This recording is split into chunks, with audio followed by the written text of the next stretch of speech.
Welcome back guys. तो आज हमारे पास जो कि टॉपिक है वो नेस्टेड एफ एल्स है। नेस्टेड एफ एल्स किस को कहते हैं, इसका कंसेप्ट क्या है। तो इसका कंसेप्ट इस तरह है कि हमारे पास जब हमारे पास एफ कंडीशन में हमारे पास एफ दोबारा एफ एल्स आए, उसके अंदर दोबारा एफ एल्स आए, तो हम उसको क्या कहते हैं, उसको हम कहते हैं नेस्टेड एफ के। जब हम प्रैक्टिकल करेंगे तो आपको समझ आ जाएगा कि ये किस तरह होता है। अच्छा, यहाँ पर हम एक फ़ाइल बना लेंगे। फ़ाइल बनाए किसके नाम से बना लेंगे, नेस्टेड एफ और एल्स हमारे पास, और फिर C++ का एक्सटेंशन, और फिर प्री प्रोसेसर डायरेक्टिव को इंपोर्ट कर लेते हैं, इंक्लूड IOStream, और फिर हमारे पास आ जाता है यूजिंग नेम स्पेस std, और फिर एंड मेन आ गया। अब हम एक वेरिएबल लेंगे, फॉर एग्ज़ाम्पल इसकी जगह आप फ्लोट भी ले सकते हैं, कोई हर्ज नहीं है इसमें, आपकी मर्ज़ी, लेकिन इंटीजर होना चाहिए, डिजिट होना चाहिए।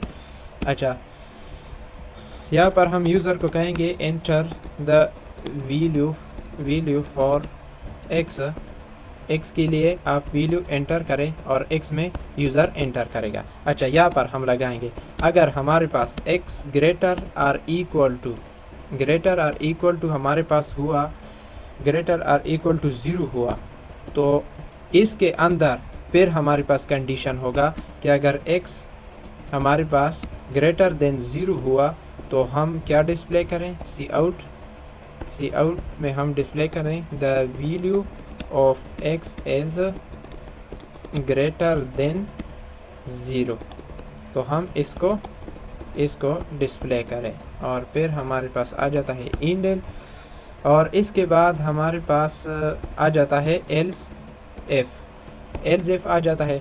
अब हम इसमें करेंगे इक्वल टू अगर हमारे पास x इक्वल टू के 0 के आ जाए तो हम क्या डिस्प्ले करें, तो हमारे पास डिस्प्ले करें the value of x as equal to, और हमारे पास 0, और ये मैसेज डिस्प्ले करें। अच्छा, इंडेल आ गया।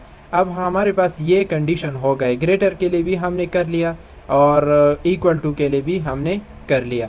अच्छा, अब हम इससे बाहर, ये मतलब नेस्टेड, इसको हम कहते हैं कि नेस्टेड। अच्छा, यहाँ पर हम लगा दें कि आपको समझ आ जाए कि ये प्रोग्राम किसका है, नेस्टेड एफ और एल्स कंडीशनल स्टेटमेंट का है। अच्छा, ये हमारे पास जो है इसको हम कहते हैं नेस्टेड, क्योंकि ये f जो है ना, इसमें इसके अंदर एक और f अगर आ जाए, एफ एल्स आ जाए, एल्स एफ आ जाए, तो हम उसको कहते हैं कि ये नेस्टेड f और हमारे पास एल्स है। अच्छा, अब हम इस नेस्टेड f से निकलते हैं और सिर्फ एल्स f और दोबारा लगाते हैं। अगर हमारे पास x लेस देन 0 आ जाए तो फिर हमें मैसेज क्या डिस्प्ले करें, द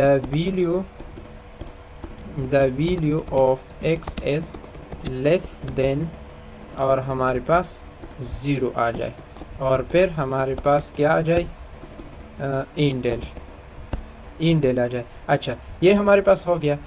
इसका फ्लो इस तरह है कि यहाँ पर हमसे फ्लोट हमने डिक्लेयर किया और यूज़र से हम फ्लोट में लेंगे, वैल्यू लेंगे, इंटीजर वैल्यू लेंगे, डिजिट्स वैल्यू लेंगे, लेकिन डेसिमल में लेंगे, क्योंकि आप इंटीजर में भी दे सकते हैं, लेकिन हमने यहाँ पर फ्लोट में लिया है। फ्लोट में हमारे पास डेसिमल वैल्यू होती है।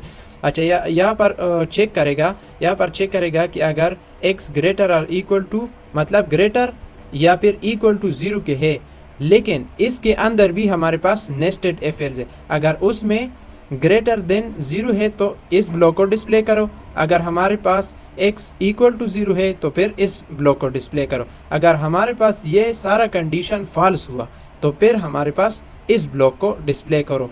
अगर ये भी फॉल्स हुआ, इन तीनों में, इस कंडीशन में और इस कंडीशन में, इसमें एक ज़रूरी है कि ये करेक्ट होगा।